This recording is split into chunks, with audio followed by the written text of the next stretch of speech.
Hello, beautiful souls. This morning we went on a nature walk with our local wild and free group. What did we collect?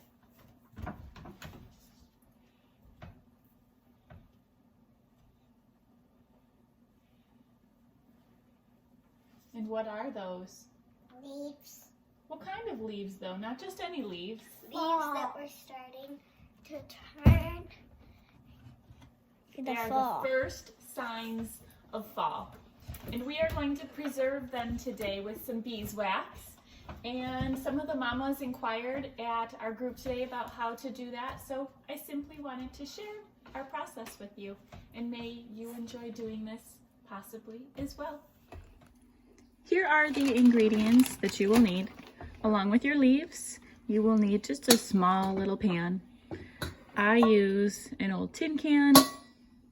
You will see why in a minute. It's just so your pots and pans don't get damaged. And then we also are going to be using beeswax. I save in our freezer just a big bag of beeswax. That way the wax moths can't get to it. But I save the beeswax every time I go into my hive. We find honeycomb developing in places that it shouldn't be, called burr comb, and we simply remove that with a scraper and we save it. We'll use it for things like this, or also to make salve, or also to melt for beeswax candles around the winter solstice. You can see the difference in color here between two beeswax. This is a beeswax that our bees probably made just this year. Very light in color. This beeswax is much darker in color. It's probably about 4 years old.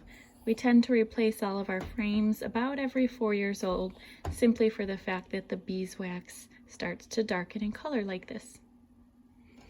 If you don't have beeswax from your hive, very simple, you can buy beeswax, refined huge chunks of it online at places like Amazon, and you can just simply chop off pieces of it to use, or you can buy it in finer granules, which work really nice if you're making things like salve.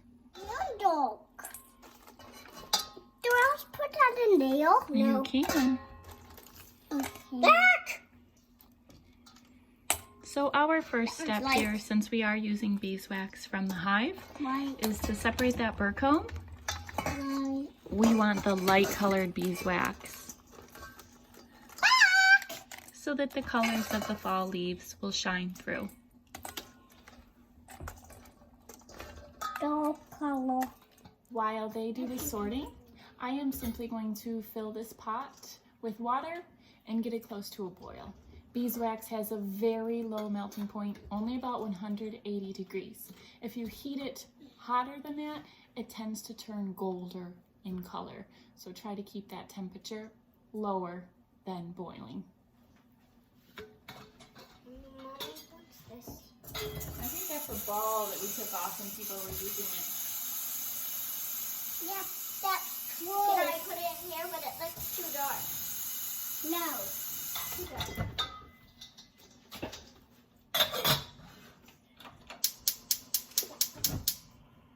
Honey, look. Dark pieces. Bright.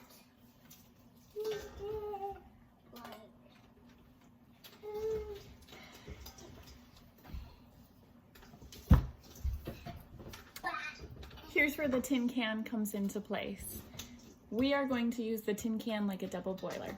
I can put my beeswax right in this pot, but when it starts to melt and then cool, it's gonna leave a nice nasty rim of beeswax around the top of my pot. So I'm going to be actually melting my beeswax in here. I will fill this up with water. The beeswax will float along the top part, allowing me to dip my leaves in here and not have to fill this whole thing up with beeswax. While you are waiting for the water to get hot, one fun thing about beeswax is if you mold it with your hands, the warmer that you get it, it becomes very close to a modeling clay.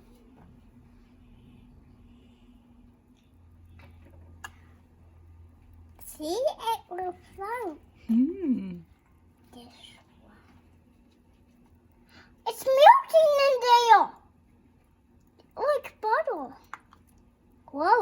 dropped it right out my hands.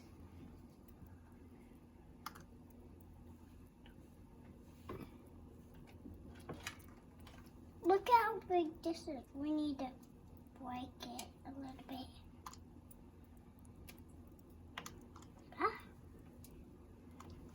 Hard.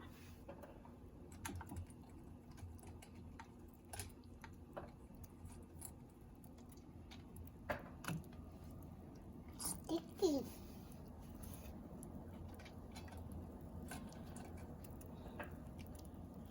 Hot.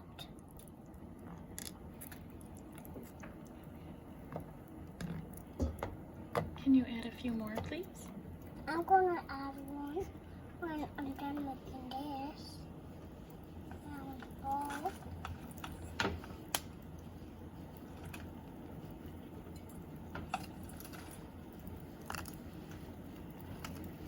I added that round ball. I'm gonna add this round ball here. Okay, sir. No, I want your help.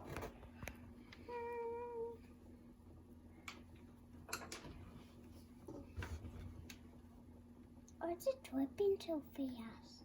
Just like the candle strip, the beeswax is still hot. And as the cool air touches it, it will start to cool. It will start to harden. And it will start to get glossy. See how it's not so shiny anymore? See how it's looking a little bit darker? Yeah. Go ahead and give it a try.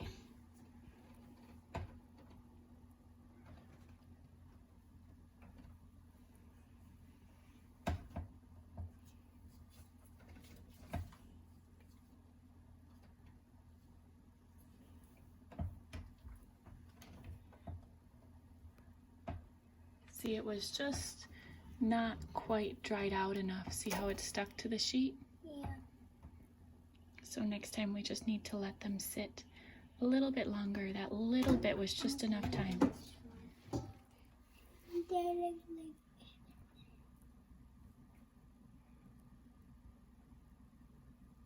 It's starting to get darker already.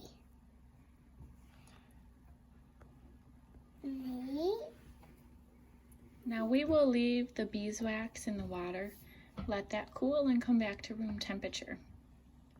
We will actually save the top part of the beeswax that is floating, and maybe we will use it again later in the year as we find more leaves, or we will save it to make candles before the winter solstice. We are ready to make a garland and put this up at our nature table. Our fall leaf garland is complete.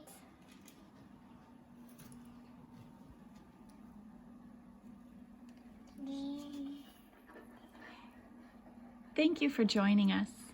May you have a beautiful transition from summer into autumn.